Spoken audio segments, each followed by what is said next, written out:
अपने को सिर्फ देखना क्या है, फॉर्मेट देखना है कि निविदा के प्रारूप में क्या क्या चीजें अपन लिखेंगे उसमें।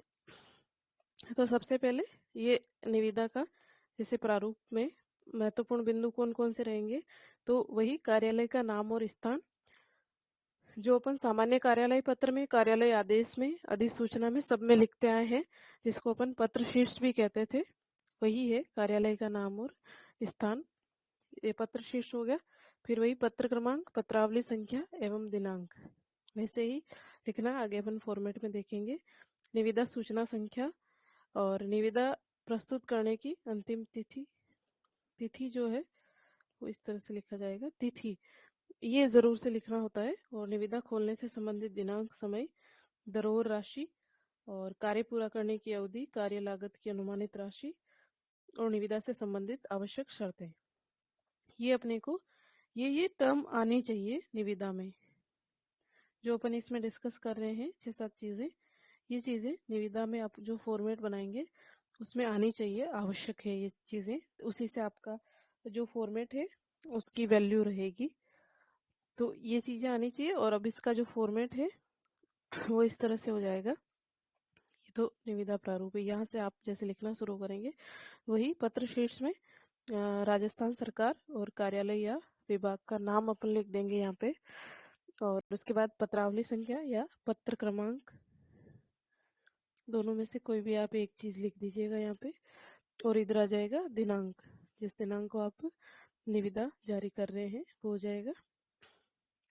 फिर यहाँ पे निविदा सूचना संख्या, निविदा सूचना संख्या में कौन सी निविदा निकाल रहे हैं आप, वो हो जाएगा।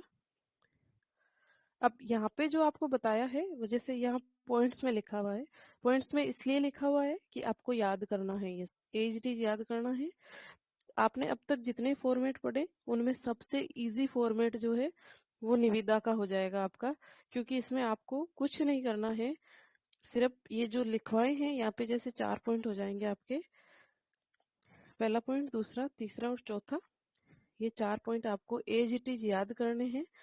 फिर इनमें जहां जहां खाली जगह छोड़ी हुई है वहां पे आपको जैसे बताते हैं अभी कि, पर वहां पे आपको ये करना है कि ये क्रम संख्या आपको नहीं लगानी है, आपको पैराग्राफ में लिखना है कि यहाँ जैसे पहला पॉइंट पूरा हो रहा है तो दूसरा जो है आप यहाँ से लिखना शुरू करेंगे। ज्यादा हो रहा है तो आप 2 पैरा में लिख सकते हैं। तो चारों पॉइंट आप 2 पैरा में या 1 पैरा में वहां पे लिख लेंगे, आप जो लिखेंगे अपने कॉपी में उसे। तो पहला पॉइंट क्या है, पहला पॉइंट है कार्यालय या विभाग के द्वारा। कार्यालय या विभाग के द्वारा क्या आ जाएगा यहाँ पे, जो विभाग यहाँ पे जिस कार्यालय का अपन नाम लिख रहे हैं उस कार्यालय का नाम आ जाएगा। जैसे सार्वजनिक निर्माण विभाग द्वारा अगर जारी की जा रही है तो अपन लिख देंगे यहाँ पे सार्वजनिक निर्माण विभाग के द्वारा। राज्यपाल महोदय की आज्ञा से इसका ऐसा है कि 50 लाख से ऊपर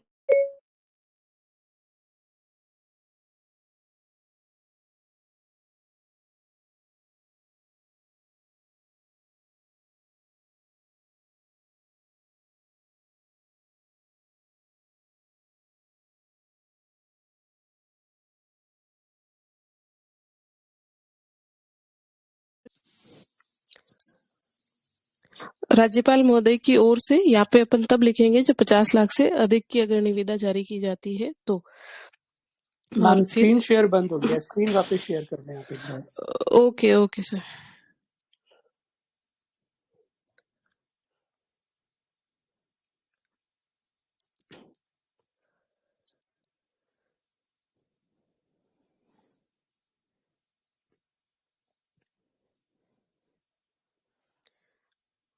अब स्क्रीन दिख रहा है? हाँ जी मैम अब दिख रहा है। तो पहला जो पॉइंट था उसमें यहाँ पे कार्यालय या विभाग का नाम, जो कार्यालय या विभाग का नाम अपन यहाँ पे लिखेंगे वही वाला यहाँ पे आ जाएगा। राज्यपाल महोदय की ओर से अगर 50 लाख से अधिक की निविदा होती है तो उसमें लिखते हैं कि कार्यालय विभाग की ओर से राज्यपाल महोदय, कार्यालय विभाग के द्वारा राज्यपाल महोदय की ओर से। और यहाँ पे कार्य का नाम, क्या कार्य करवाना चाहते हैं आप, वो उस कार्य का नाम आ जाएगा। करवाए जाने हेतु राज्य सरकार या विभाग में पंजीकृत संवेदकों को उपयुक्त कार्य हेतु ऑनलाइन मुहरबद्ध निविदाएं आमंत्रित की जाती है। आपको एजीटीज ये पॉइंट याद कर लेना है, कुछ भी अपना दिमाग नहीं लगाना है इधर उधर से। अगर आपको आता है तो अलग बात है, बाकी आप ये वाला लाइन एजीटीज याद कर ले। यहाँ पे कार्यालय का नाम आ जाएगा, जो कार्य आप करवाना चाहते हैं उस कार्य का नाम आ जाएगा, और उसमें फिर राज्य सरकार में पंजीकृत संवेदकों को उपयुक्त कार्य हेतु ऑनलाइन मुहरबद्ध निविदाएं आमंत्रित की जाती है। फिर दूसरा पॉइंट्स में आपको याद करना है, लिखना पैराग्राफ में है, इस चीज को दिमाग में बिठा के रखें, ऐसे नहीं आप वहां पे पॉइंट बना के लिख के आ जाएं। फिर निविदा प्रपत्र निर्धारित शुल्क जमा करवाकर ऑनलाइन हस्ताक्षरकर्ता के कार्यालय से प्राप्त किया जा सके। ये आपको एजीटीजी लिखना है, इसमें आपको कुछ भी ऐड नहीं करना या कुछ भी हटाना नहीं है इसमें से। फिर तीसरा पॉइंट, निविदा प्रपत्र पूर्ण प्रविष्टियों एवं अपेक्षित सूचनाओं सहित पूर्ण कर दिनांक और समय या कार्यालय में जमा करवानी होगी। यहाँ पे जो आप दिनांक लिखेंगे, जैसे मान लो यहाँ पे लिखा आपने 1/1/2023, ठीक है, तो निविदा जारी करने मतलब अलग अलग समय होता है कि किस अमाउंट की निविदा किस दिन जारी करनी है, लेकिन आपको ये एक आइडिया ले लो आप कि यहाँ पे आप अगर 1 तारीख लिख रहे हैं तो यहाँ पे 7, 8 या 10 तारीख कुछ भी लिख देवे, 10 दिन का टाइम दे दो उनको कि भाई हाँ 10 दिन तक आप निविदाएं प्रस्तुत कर सकते हो। समय कुछ भी 5 बजे 3 बजे जो भी आपको ठीक लगे वो, मतलब ये वाली तारीख जो है यहाँ पे जो आप लिखेंगे उससे आगे की तारीख यहाँ पे होगी कि इस दिन तो आप निविदा जारी कर रहे हैं और निविदा देने वहां पे जमा करवाने के लिए आप टाइम दे रहे हैं, कब तक, आगे का कोई भी 5-7 दिन का टाइम दे दो कि इस दिनांक को इस समय तक आप कार्यालय में निविदा जो है वो जमा करवा सकते हैं। ठीक है, ये चीज आपको ध्यान रखनी है, ये वाली तारीख इससे आगे की होनी चाहिए, 5-7 दिन या जितनी भी 10 दिन का दे दो। फिर निविदा दिनांक में इसमें वापस जैसे आपने 10 तारीख दी कि भाई 10 तारीख तक आप निविदा जमा करवा सकते हो ऑफिस में, तो जनरली ये होता है कि या तो उसी दिन या अगले दिन जो है वो निविदा खोली जाती है। तो यहाँ पे आप इससे एक दिन आगे की तारीख लिख दे भले, या 2 दिन आगे की तारीख लिख दे, 11 तारीख को साय वही 3 बजे या कुछ भी लिख दे भले, को निविदादाताओं के समक्ष डिजिटल हस्ताक्षर के माध्यम से निविदा खोलने के समय उपस्थित रहेंगे। ये 4 पॉइंट आपको याद करने हैं, और 4 पॉइंट में आपको अपनी तरफ से क्या लिखना है, कार्यालय या विभाग का नाम लिखना है जो आपको क्वेश्चन में दिया हुआ होगा, वहां पूछा हुआ होगा कि इस विभाग द्वारा निविदा जारी की जानी है, तो आपको यहाँ पे उस विभाग का नाम लिख देना है, और कार्य का नाम भी वहां पे लिखा हुआ मिलेगा आपको क्वेश्चन में कि किस कार्य को करवाने के लिए आप निविदा जारी कर रहे हैं, तो कार्य का नाम भी आपको प्रश्न में से मिल जाएगा, आपको अपना दिमाग लगाने की जरूरत उसमें भी नहीं है। और आपको जो ध्यान रखना है वो ये कि यहाँ पे दिनांक जो है, यहाँ जो दिनांक लिख रहे हैं आप उससे आगे की दिनांक हो यहाँ पे, और निविदा खोलने की दिनांक जो हो इससे 1 दिन आगे की हो। ठीक है, ये हो गया, इसको आप पैराग्राफ में लिख लेंगे, अगर छोटा हो रहा है तो 1 पैराग्राफ, और बड़े हो रहे हैं तो आप 2 पैराग्राफ कर देंगे इसको। और फिर जो कार्य करवाना है उसका विवरण, विभाग द्वारा प्रस्तावित कार्य विवरण इस प्रकार है।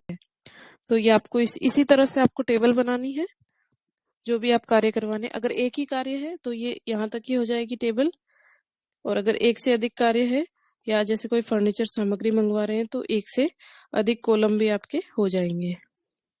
इस टेबल में आपको कार्य का विवरण या कार्य का नाम यहाँ पे आ जाएगा। अनुमानित लागत जो है वो जैसे कार्य कितना है, 10 लाख का है, 20 लाख का है, 15 लाख का है, कितना है, वो आपको यहाँ पे एस्टिमेटेड लिखना है। या तो आपको प्रश्न में दिया हुआ होगा, नहीं तो आपको सांकेतिक रूप से लिखना है, मान लो 10 लाख लिख दिया, 15 लाख लिख दिया, कुछ भी। यहाँ पे धरोहर राशि क्या होती है कि जो कार्य की जो लागत होती है उसका 1% फिक्स होता है, आई थिंक 2% होगा, वो जमा करवानी होती है जो निविदा दाता होंगे उनको, तो वो धरोहर राशि होगी। आपको अनुमान से लिख देना है, जैसे मान लो 10 लाख का काम है तो आप उसमें 20,000 लिख देंगे, और निविदा शुल्क निविदा शुल्क में ऐसा है कि आप निविदा प्रपत्र जो लेते हैं ऑफिस से, उसका जो शुल्क है वो, इसको आप स्किप भी कर सकते हैं, चाहे लिखो तो लिख सकते हैं, जैसे 100 रुपए 200 रुपए जो भी होगा।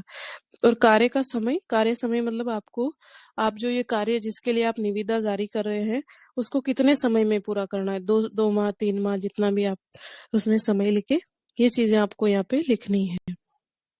तो ये टेबल बनानी है आपको इसी तरह से। और काम अगर एक ही है तो 1 पॉइंट हो जाएगा, एक से अधिक है तो 2 3, जितना भी आप लिखना चाहें वो आपका इस टेबल में आ जाएगा।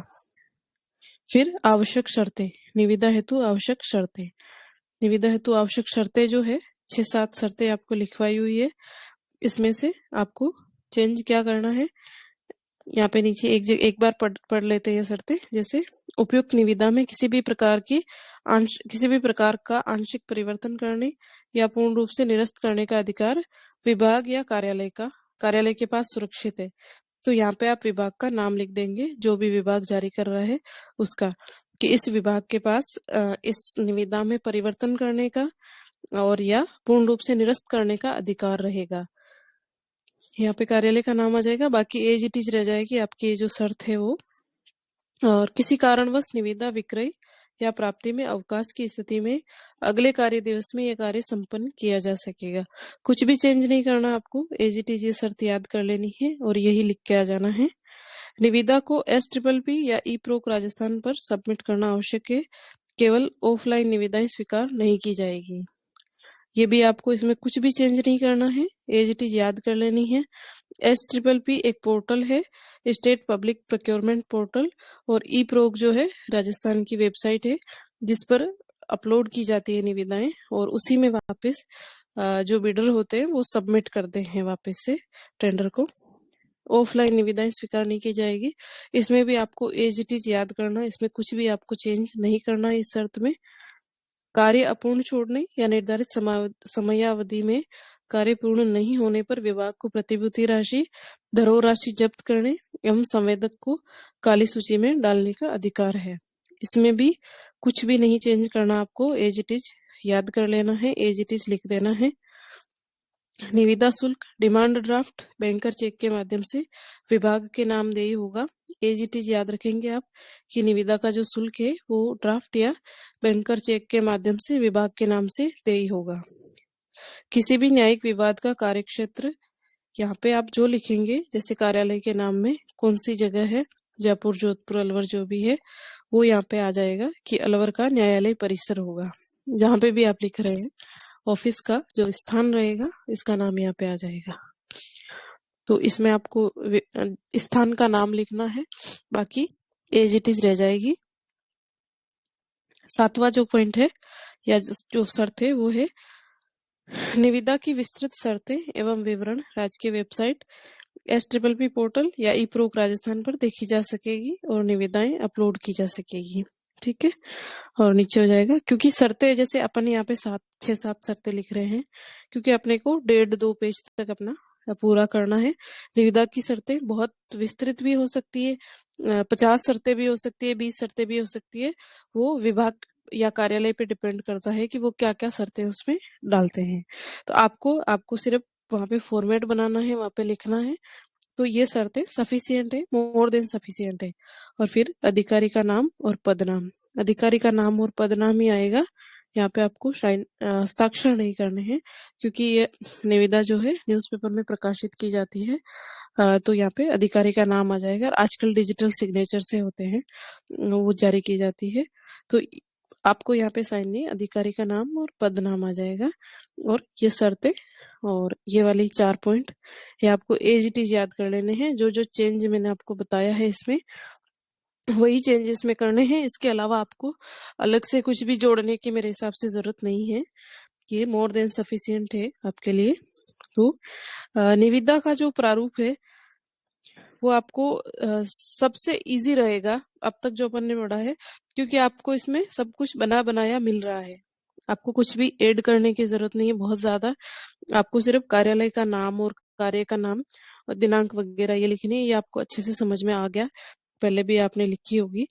और ये सारणी बनानी है किस तरह से, और शर्तें जो है वो आपको एज इट इज ये याद करके वहाँ पे यहाँ से कॉपी करके वहाँ पे पेस्ट कर देनी है, याद कर लेनी है, याद करके पेस्ट करनी है आपको। तो ये आपके लिए बहुत इजी हो जाएगी। निविदा में तो कुछ करना ही नहीं है आपको। ये 7 पॉइंट ये और 4 पॉइंट वो जो है वो आपको याद करने हैं और वही आपको लिख देने हैं। जैसे ये निविदा देखें आप, उपखंड अधिकारी पिपाड़ शहर की ओर से निविदा का प्रारूप तैयार कीजिए जिसमें राजस्व कोर्ट गलत लिखा और की मात्रा इस पे आती है। फर्नीचर सामग्री मंगवाने, कार्यालय का रंग रोगन करवाने हेतु कार्य प्रस्ताव आमंत्रित किए गए हैं। तो यहाँ पे अपन ने लिख दिया पत्र शीर्ष में राजस्थान सरकार और कार्यालय उपखंड अधिकारी पिपाड़ शहर जोधपुर। ये हो जाएगा क्रम संख्या या पत्र क्रमांक हो जाएगा। दिनांक हो गई, निविदा सूचना संख्या हो गई, निविदा संख्या या निविदा सूचना संख्या। और इसमें थोड़ा सा मैंने लिखवाया था तो मैंने अलग थोड़ा अपनी लैंग्वेज चेंज कर दी थी। बाकी यही, जैसे कार्यालय उपखंड अधिकारी पिपाड़ शहर की ओर से राजस्व कोर्ट में फर्नीचर सामग्री मंगवाने, कार्यालय का रंग रोगन करवाने हेतु, तो ये कार्य का नाम आ गया, ये कार्यालय का नाम आ गया। राज्य सरकार में पंजीकृत संवेदकों को उपयुक्त कार्य करवाने हेतु निविदाएं आमंत्रित की जाती है। निविदा प्रपत्र, ये वाला दूसरा पॉइंट हो गया। ये तीसरा पॉइंट, प्रविष्टियों सहित पूर्ण कर दिनांक इतने तक कार्यालय में जमा करवानी होगी, ये चौथा पॉइंट हो गया। ठीक है, तो ये 4 पॉइंट आ गए अपने पास।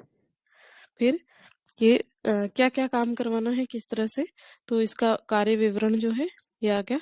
कार्य का नाम, अनुमानित लागत, धरोहर राशि, निविदा शुल्क और कार्य पूर्ण करवाने का समय। जैसे इसमें 2 काम है, फर्नीचर भी मंगवाने हैं, कार्यालय का रंग रोगन भी करवाना है, तो ये दोनों आपको लिख देने हैं।